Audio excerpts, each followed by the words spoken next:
for my master's studies in 2017. This master's studies was in sustainable development. So I just transferred my sustainability career from Brazil to this European setting. And ever since, I have been, working mainly as a corporate sustainability consultant, but I have been exploring other aspects of sustainability as well through different works and projects. So in a nutshell, that's it. Thank you, thank you. But what really drew you towards this ESG space? Like, how did you end up here? Yeah, I mean, 15 years ago, especially in Brazil, so it's this South American context, there was sustainability was not really a topic. I graduated as an architect and urban planner, and back then I had absolutely no disciplines that would discuss sustainability in any sense. But I was lucky enough to get in contact with the concept, and more specifically within the construction and built environment industry.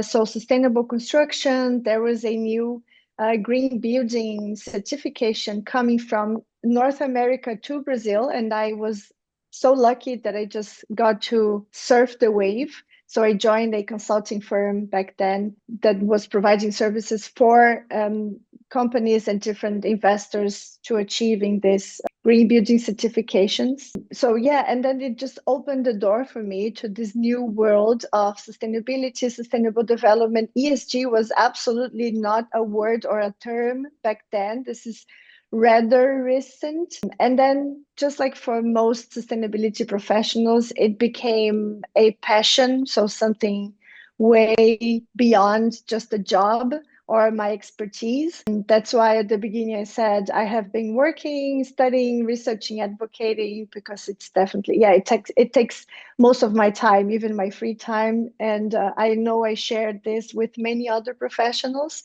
So yeah, I was just very lucky, and I was able to surf a wave, and then I never left. No, because I think it is so true that with whoever I speak, especially whoever is working in the space of ESG reporting, climate change, global warming, social governance, in these topics or departments, they always have their personal story. Either someone Mm-hmm. is in this space because of passion or because of some incident which happened in their life. So it is not a normal job. It is more than a job for them. Yeah. Do you Yeah. relate with that? Yeah, 100%. And I've been talking to a lot of people recently, and we can talk about this later. But this is definitely something that I noticed in literally 100% of the cases. It is always a passion, it's always a drive, and not just a job from 9 to 5, or I have this little project here and I go about my business. It is people get involved, they feel responsible. So yeah, I 100% agree with your statement. It's actually the lens through which people see the world. At least this is for me. Like, it impacted how I live, how I buy things, how I eat, my relationship with nature and with others. So it becomes a principle. It's very deep.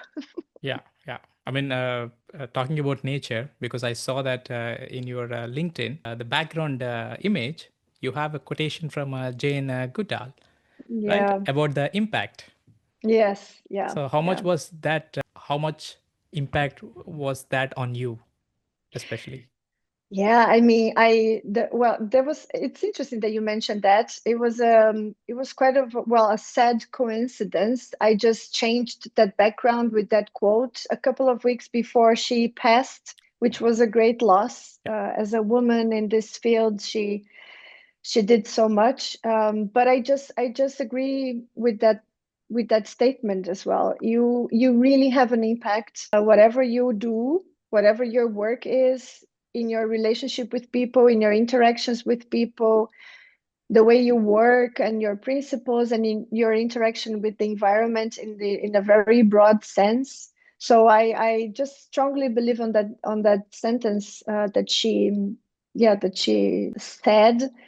You really have an impact. So it's up to you to think whether you want to cause and create a good impact, a more or less neutral or a negative one. So yeah, we are all doing this. in somehow through our habits and relationships and so on. So no, agree. I think in one or the other way we are doing it. Maybe I'll just read it out loud so that others can also know what we are yeah, really talking about. So this is, nice. you cannot get through a single day without having an impact on the world around you. What you do makes a difference, and you have to decide what kind of difference you want to make. Yeah, it's Such a that power. wonderful. It is. It is. The moment Yeah, I it's looked at it, I wonderful. really wanted to discuss about it. But thank you so much for also putting it there.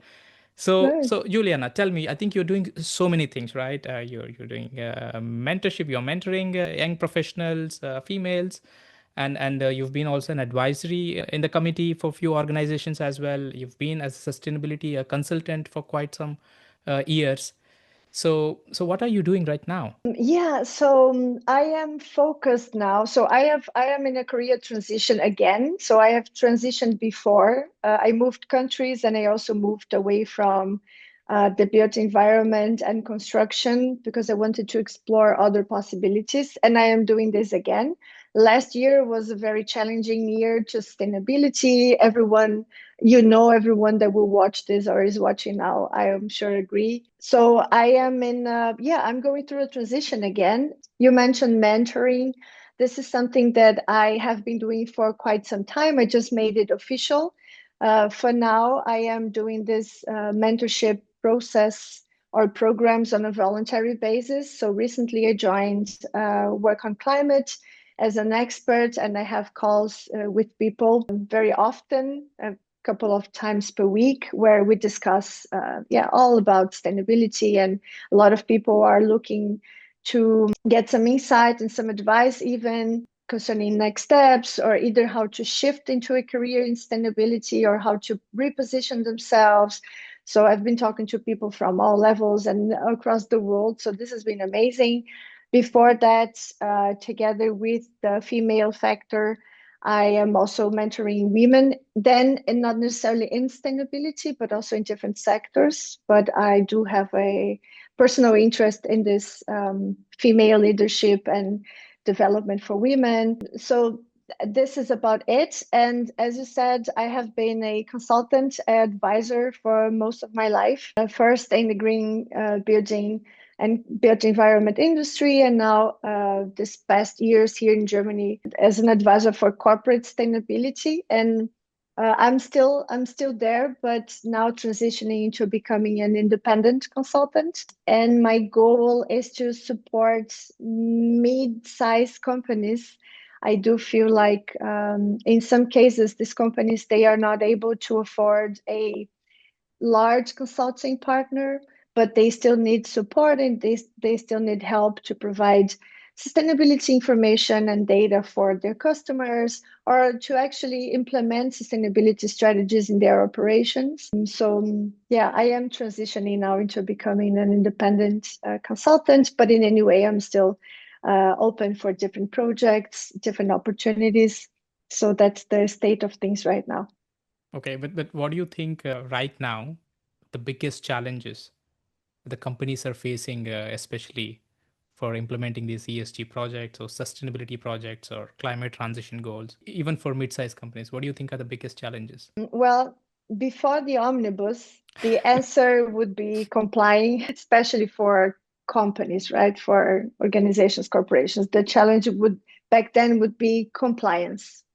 But now after omnibus absolutely changed everything. It shook up the game. And I think the challenge, well, during 2025, based on the conversations that I had with different people, different organizations, the challenge was first navigate through uncertainty. We had a plot twist after the other throughout the basically the whole year. So a lot of companies, they stopped what they were doing and paused projects, cut budgets. Some people were laid off because everyone needed to, okay, what are next steps? We don't know what we should do in terms of compliance, at Yeah. least. So last year was a bit of a mess. I do feel that things are a bit more calm now, and companies were able to define their new strategy. Now the challenge is still compliance for some companies, those within the scope of the new ESRS data points, the new CSRD that will come up by until the end of this year. And for those companies that are not in scope, their challenge is to define, all right, but if we are going to compose a report and provide information around our sustainability strategy, which framework do we follow? The new ESRS or the VSMEs, or should we stick with GRI? So they're also trying to figure things out. Everyone, all companies, all sizes across the globe are navigating overall very uncertain times in terms of like our political scenario is very complex right now. And sometimes sustainability, although it should be a priority, but it's really pushed aside. So I feel like the challenge is navigating through this, having many different priorities, but still trying to prioritize sustainability because it's known now that it's an advantage, it's a market advantage. There is pressure from customers, from the public towards sustainability information. So yeah, I think we could spend quite some time talking about challenges, but I think it's more this uncertainty, compliance, not compliance, the actual strategy, and how to incorporate sustainability into their processes and operations. So there are a couple of challenges. Yeah, yeah, no, definitely. But let's say before Omnibus, it was an obligation. It was Yeah. because of a compliancy that they wanted to do.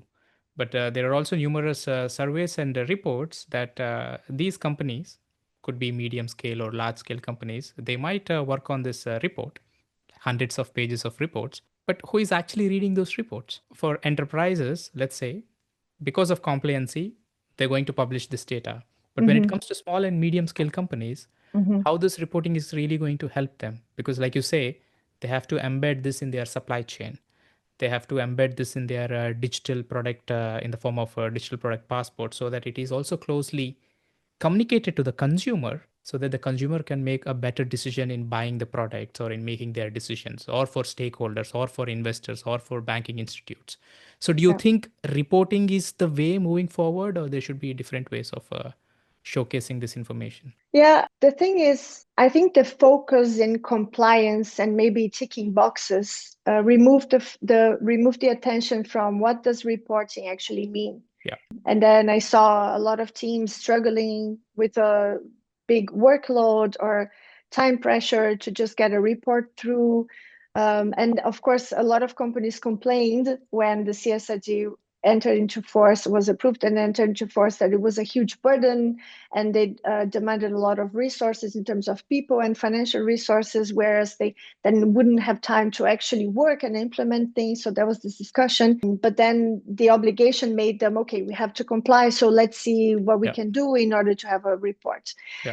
But if we take a step back and we look at a report as an opportunity to, all right, what data is needed, what information is needed, and how can we improve our processes and actually integrate this so then we have something to report. Yeah. Reporting is a guidance. So companies in different sectors follow the same structure and the same Same framework. So standardization. Yeah. exactly. So their information is also comparable. How can you Comparable. compare two companies in the same sector that are each one reporting in a different way? How can you compare those numbers? So the reporting should be an exercise for Yeah. you to put into place the strategies that you need and organize the data, organize the supply chain, implement your risk assessment, and then you have something to report. So I think there was a bit of a misalignment Yeah. with the goal of having a report. And I must say, although I have several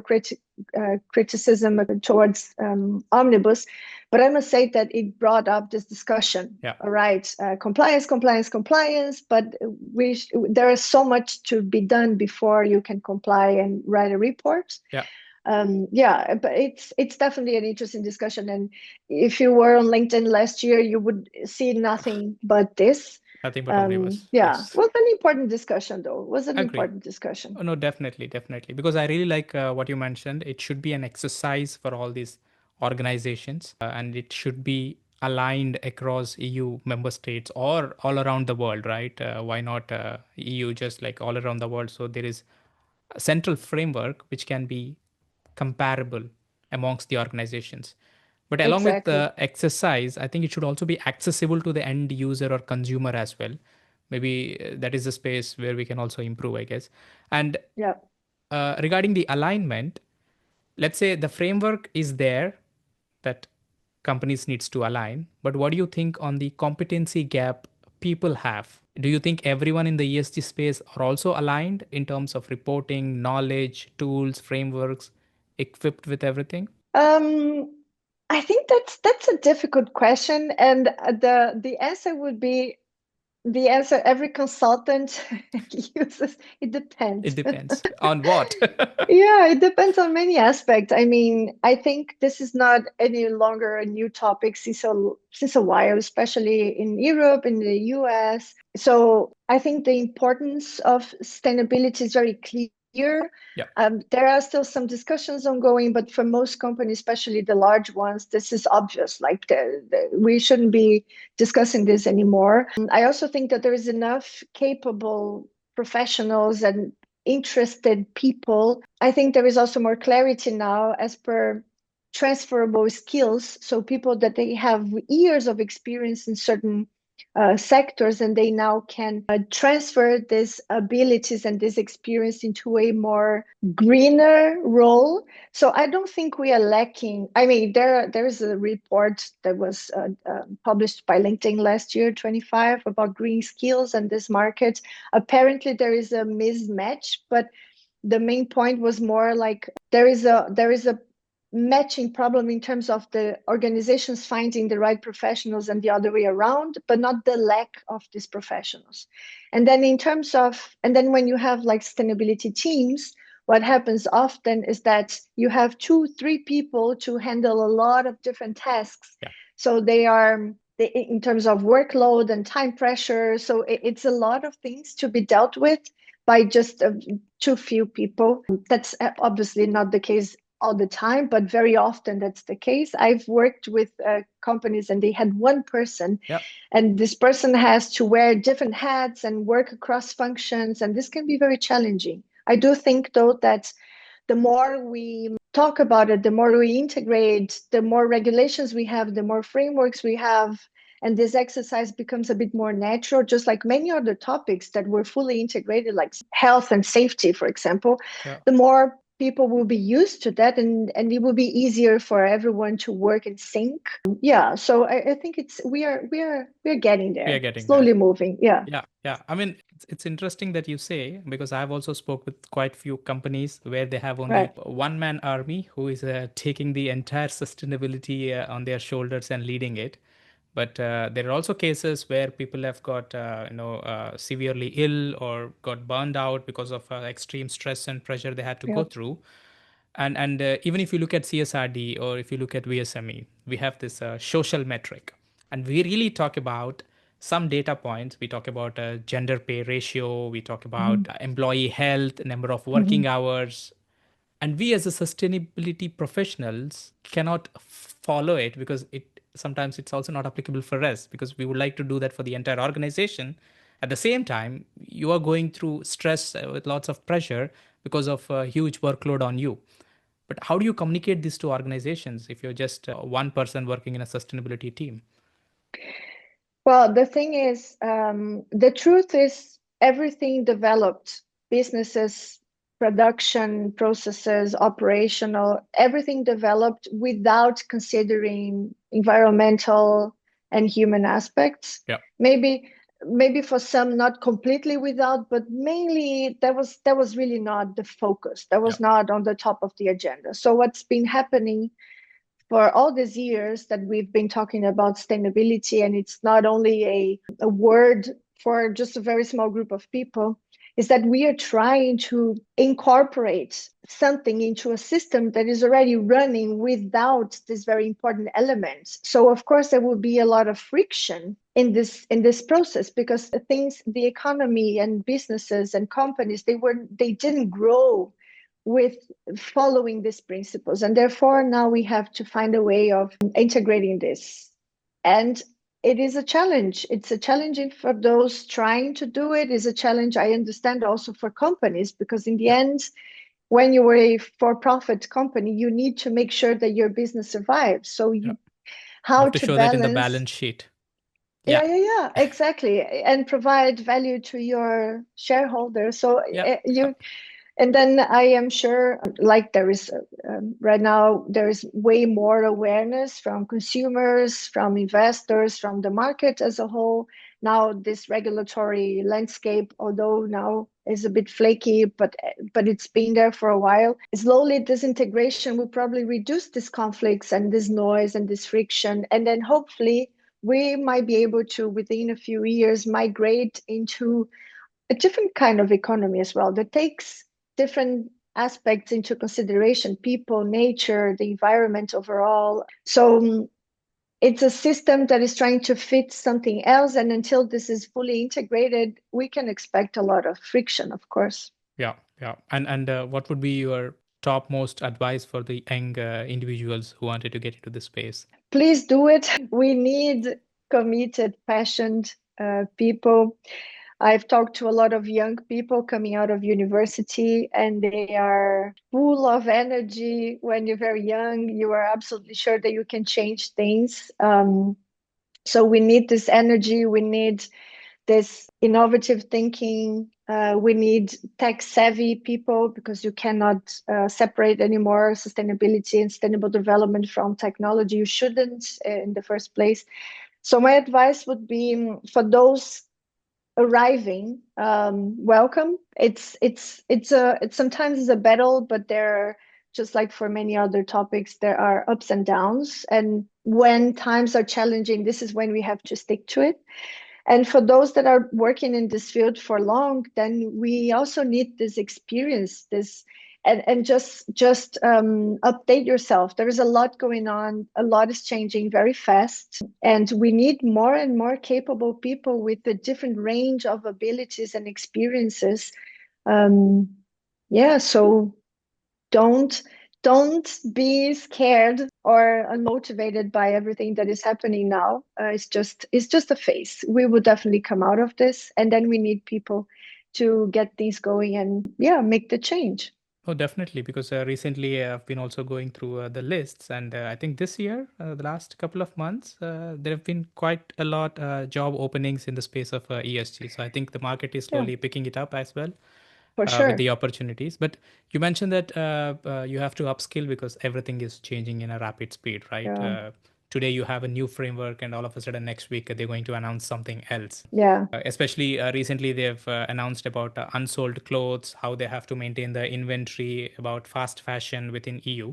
But let's say for you, I mean, how do you keep up to date? How do you upskill yourself? I mean, as far as I know, the older we grow, the less learning capacity we get. I mean, that's my experience personally. But how do you keep up to date? Well, staying informed through platforms like we know, like through LinkedIn, but maybe choose. There's a lot of noise as well. There's a Yeah, lot of content, a lot of yeah, people. So being able to select those sources that are reliable, that also bring interesting information, and not only just some whatever content just to generate some engagement. I recently, I think throughout last year, I've joined a few sustainability and climate related communities.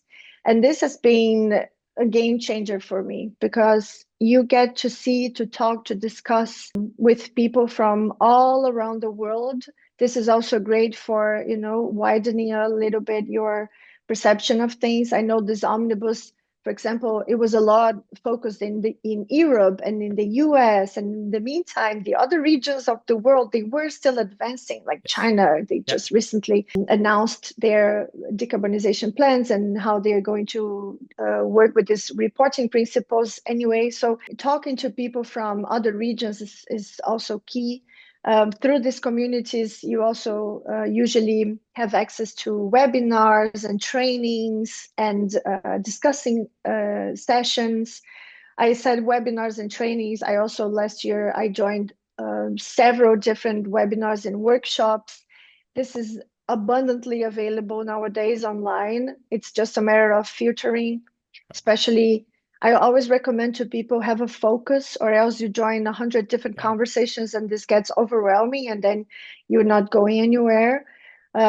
So yeah, platforms, communities, this online trainings, events, and webinars. And in terms of courses, this is also something that the internet has enabled us, self-paced courses or even free courses from very important universities across Yeah. the world. So it's definitely not difficult to upskill yourself and stay informed. It's actually quite the opposite. There is so much going on that you might get too much instead of too little. So people need to be careful and try to find a focus and stick to it. Yeah, but I wouldn't say it's difficult. No, It's no. quite, yeah, it's quite fun as well. Yeah, I agree. And I also like how you mentioned that when you connect with these webinars, you also connect with people from a different region, different part of the country, or different part of the world. Because when the entire Europe was in a shock with Omnibus, Hmm. other regions, other countries picked up, like you Yeah, said, China. And I also see yeah, UAE has been picked up, and there is so much going in UAE with investments and yeah. yeah, with lots of opportunities there because they are also really focusing towards climate goals. And regarding the community building, right? Because you're also involved in community building as well. So how is that going, and how do you do it? Yeah, so I have always been really good in communicating with people and making connections. Engaging stakeholders have been one of my strengths in the past. And then throughout last year, like I said, I started joining these communities and I started talking to people. I joined one especially around, yeah, somewhere in mid last year that is called Open Door Climate. Hmm. There's a database of professionals that are willing to have conversations with people interested in sustainability. I joined this database as a professional willing to talk to people, and I was surprised by the amount of people reaching out to me on LinkedIn asking if I would have a few minutes to have a online coffee chat. And I started doing this, and it was so much fun, and I learned so much, all included like from really young people, because this 20 years old now, they are doing impressive things in university. They are founding small companies. Like when I was 20, oh, it was a completely different story. So it was great seeing what these young people are doing. And then towards the end of year, I created a project for myself that was called 150 Coffee Chats, where I just opened up my calendar to just having a coffee chat with people. My goal was 150, but obviously it was never about the number, especially because between October and December, it's just not possible to talk to this amount of people. But I just set a goal for myself. And I was really surprised. I talked to around 80 people from across the world with no agenda. I had absolutely no agenda. I was not trying to sell anything, to convince them of nothing. It was really just a coffee chat, an informal exchange. I talked to people from students to vice presidents, directors, everyone in between, people working in sustainability for ages, people wanting to shift from something completely different, very young people, more seasoned professionals. It was a great experience again across the globe. So I Hello. talked to people in South America, North America, talked to people in Australia, in India, other parts of Asia, in Europe. So it was amazing. I was surprised. It's not like I was a person with 20,000 followers on No, LinkedIn or anything. no. So just with this small community base, I managed to talk to 80 people, and everyone so open and so keen on listening, so keen to share what they were doing and ideas. And this, again, it was a game changer. It was transformative. And I've made friends. I have new partners. I have a project on the side that I am doing with one female leader in sustainability that I met through this coffee chat. And I would recommend everyone to do something, anything remotely related to something like that. If you were not into putting yourself out there, it's okay. You can join. There are so many platforms, like I mentioned, so many communities that you can just quietly watch and see join these discussions, and this will, so yeah, this community connections, I feel like everyone is open to Yeah. that, maybe even craving No, that. definitely, definitely. I mean, when we reached out to you, you were so open to have this conversation, right? So it's the same way. And how do you reach out to people? Like you try to approach to them for these coffee chats, or you make your agenda open so that they reach out to you, or it's the both? Yeah, it was both. I was surprised by the reactions, and I got a lot of messages, and I had set a calendar for myself, so I would just share the link. Yeah, I noticed that the link also kind of traveled around. it So does. It people, always does. you talk to a friend, I just booked a call, and that was lovely. And I would also reach out to some people that I wanted to To talk. connect. Yeah. Yeah, I must say that I do have a little focus on female leaders as well. I am obviously open to talking to anyone, but I reached out to some of this, some women that are leading amazing projects and doing a lot of things, and I would ask them, "Hey, would you have 10 minutes, 15 minutes for a coffee chat?" Some of them replied immediately, and they were open despite their busy schedules. Some haven't, which is okay. I also understand. I am sure that now people have crazy LinkedIn inbox Yeah. with like 30, 40 messages, so that's okay. And most of them are Um, from the AI bots. yeah, absolutely. Or selling something, so Yeah. you get lost. Yeah. But this is okay. So it was a two-way street. I reached out to people, but I was surprised to see a lot of people reaching out to me as well. Oh, that's so amazing advice, I would say, because in the last podcast I had with Gabriella, I'm not sure if you've seen that. So Yeah, I one key. talked to her as Oh, well. oh, you talked to her as Yeah, well? yeah, That's yeah, so at the amazing. beginning. I was following her. She's amazing. Yeah.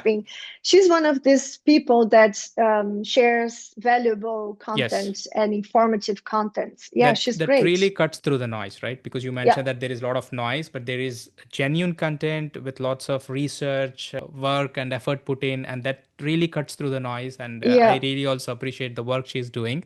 And yes, one key absolutely. takeaway for me in that discussion was she mentioned something called rejection challenge. I'm not sure if you know that.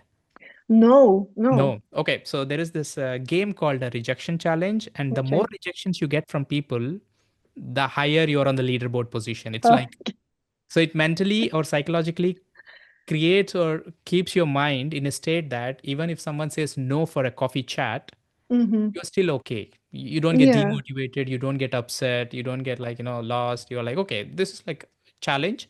The more rejections I get, the higher I'm in the score. yeah, And from this conversation, I really like to take that, just reach out to people. I mean, you having 80, 90 conversations just through LinkedIn all around the world is really amazing, right?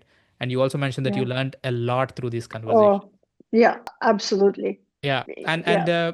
coming back to the topic again regarding upskilling, right? Because it's not only the reporting, you also need to be equipped with the tools, for example.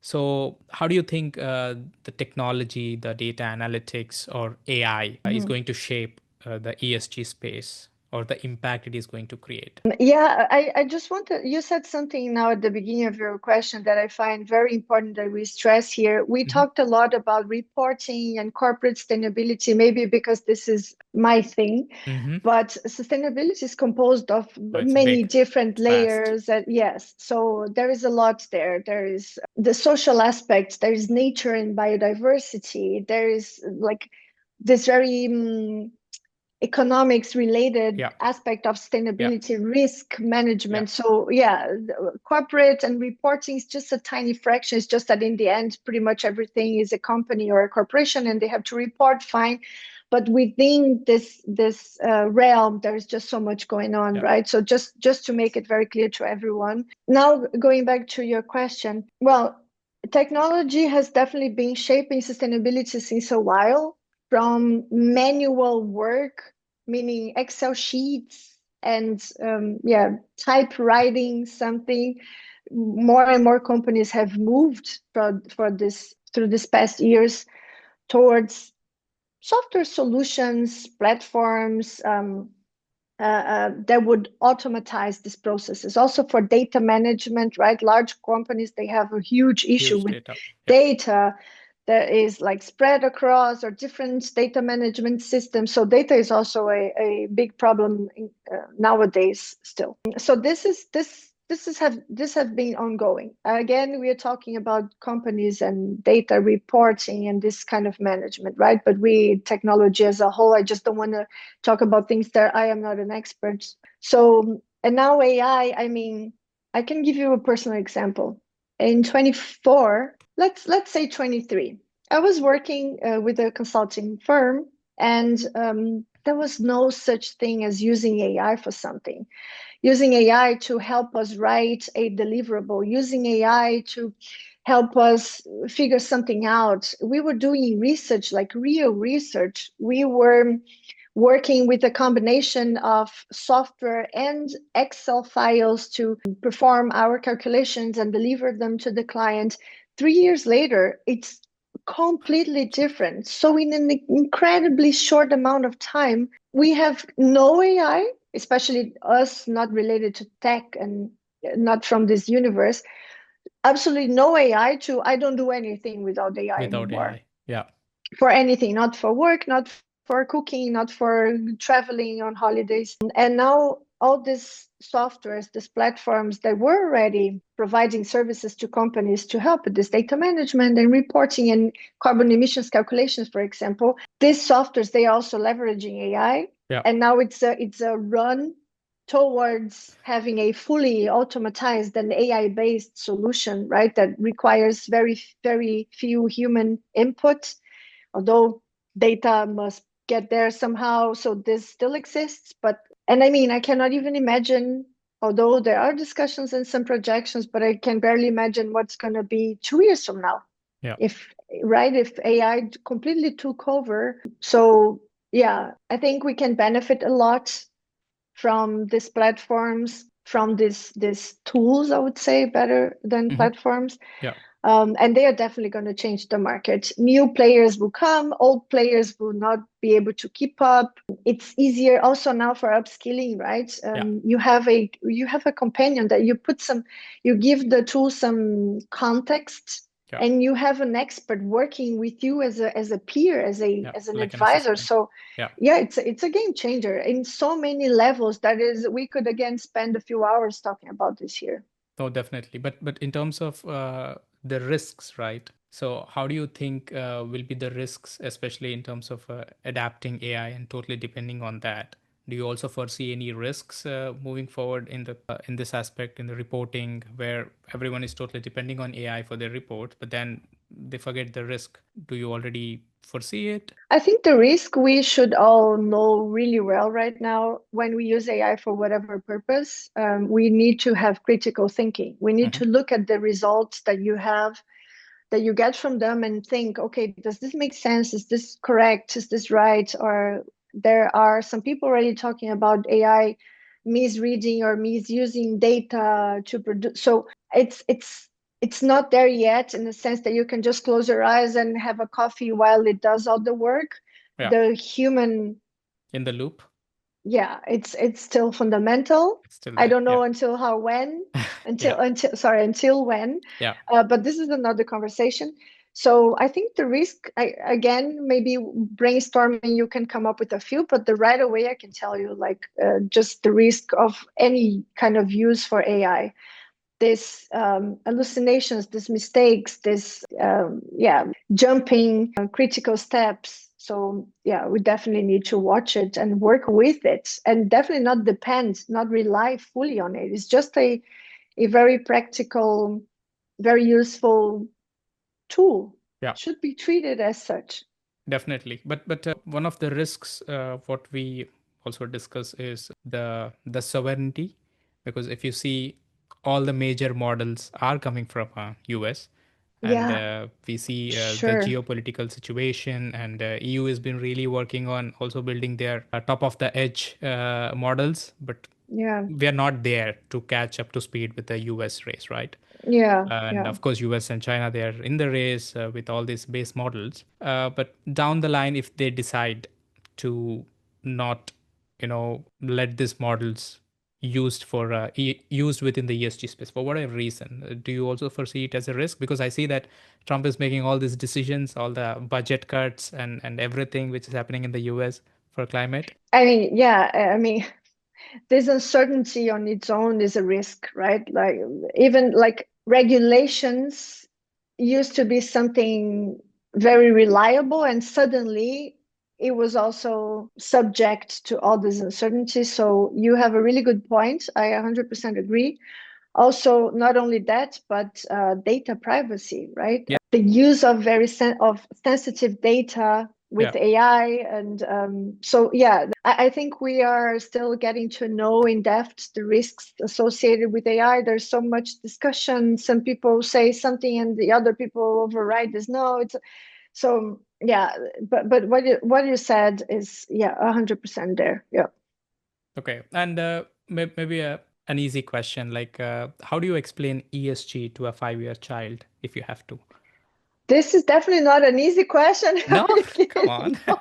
You know, these exercises, they are a big challenge. When you have 10 minutes to talk about Oh, something, you yeah. go on and on. With the When you minimal have, words. yes, yeah, 1 minute to a 5-year-old, it's this is when it gets tricky. But anyway, I will take up the challenge. I would say that ESG is something that tries to take care of people, of nature, and of economy Yeah. all at the same time. Yeah. But then economy probably would get a 5-year-old maybe confused. I don't know. Yeah. But it's Maybe just, ethical practices or ethics.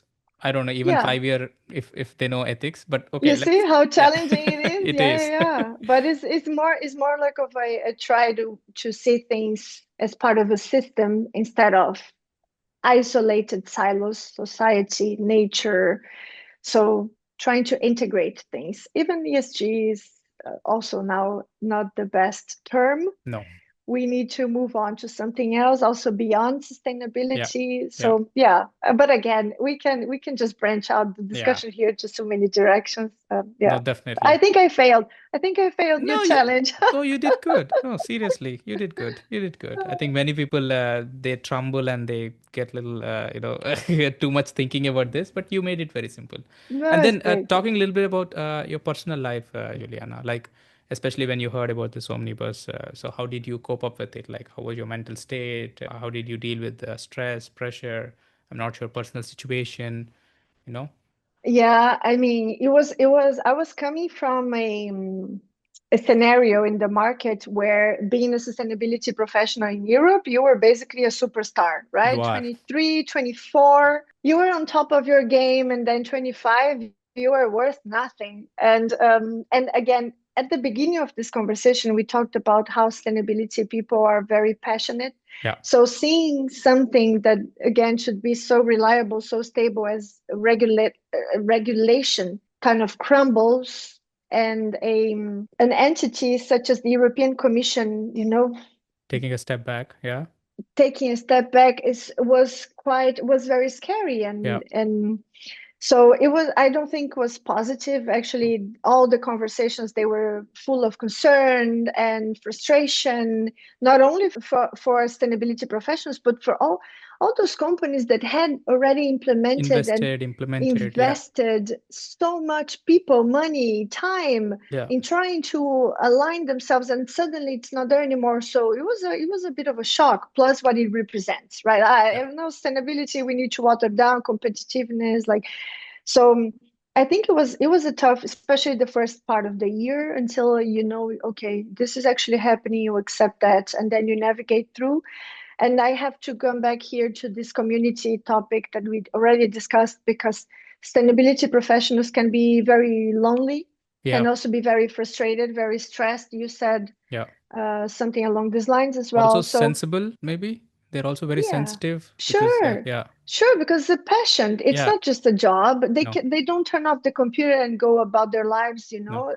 driving a huge car and Yeah. ordering food in plastic containers, No. at least without thinking. So Yeah. anyway, it was just a silly example, but my point is having a community to fall back into, and having people to have a conversation and to share the frustration, and almost like group therapy, but in a very light and informal way. Yeah. So this is what I did. I stayed present on LinkedIn quite a lot, but I would also take a couple of days or weeks off to rest. And I also got involved with other activities, other hobbies to get the mind away from bad news. Yeah. So on a personal level, I also try to take care of my mental health and my mental state, Yeah. because it can be very discouraging, for sure, for Yeah. sure. But I am positive now. I do think everything is, I feel like the worst is behind us, with a grain of salt, given all the uncertainty. But I think we are Yeah. slowly, yeah,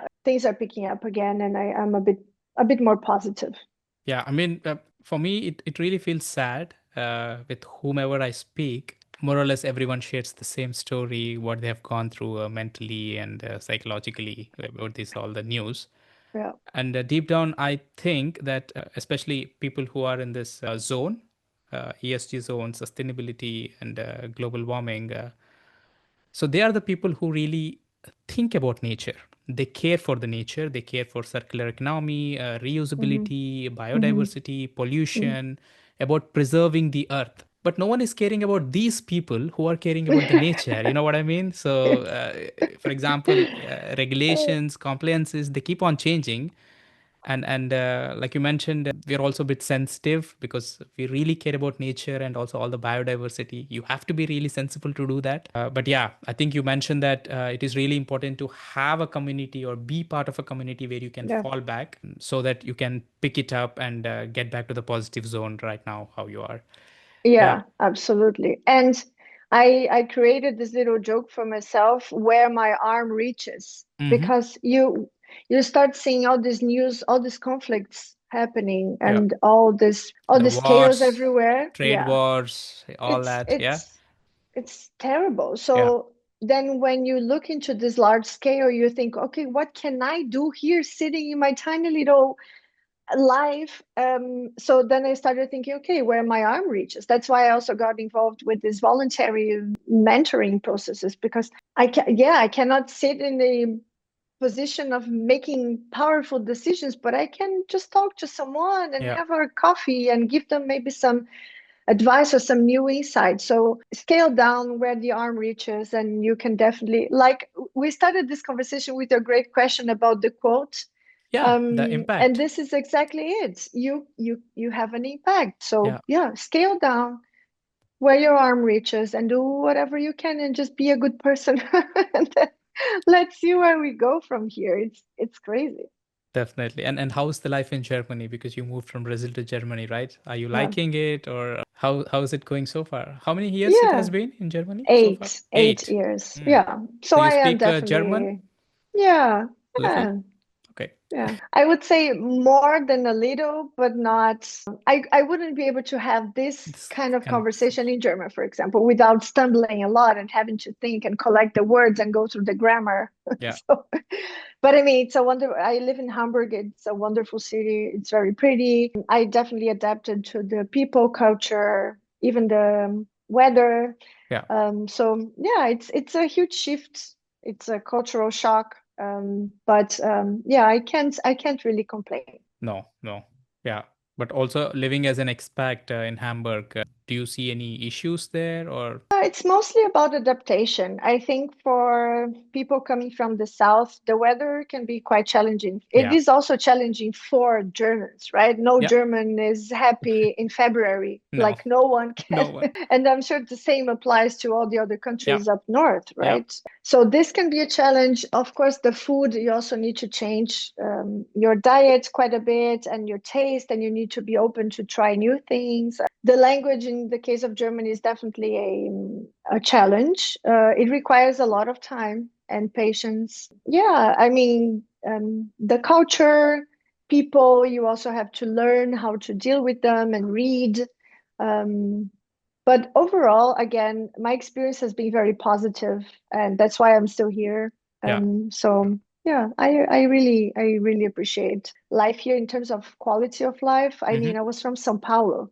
Yeah. It's the largest city in South America. It's crazy chaos. Yeah. So now, I do everything by public transportation. I walk around. It's safer. So Yeah. quality of life is a big plus.